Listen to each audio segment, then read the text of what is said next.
কাঁধের ব্যথার ব্যায়াম। দীর্ঘদিন ধরে কাঁধের ব্যথায় কষ্ট পাচ্ছেন, একটা মাত্র এক্সারসাইজ করলে কাঁধের ব্যথার উপশম হবে। আপনি রাত্রিবেলা ঘুমোতে পাচ্ছেন না, খেতে পাচ্ছেন না, ব্লাউজের হুক লাগাতে পাচ্ছেন না, সায়ার দড়ি বাঁধতে পাচ্ছেন না, জামার বোতাম লাগাতে পাচ্ছেন না। দুটো হাতকে পেছনে নিয়ে যাবেন শ্বাস নিতে নিতে। দেখে নিন ভালো করে।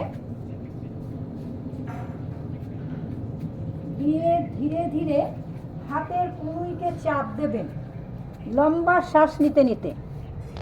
লম্বা শ্বাস। কাঁধের ব্যথার ব্যায়াম।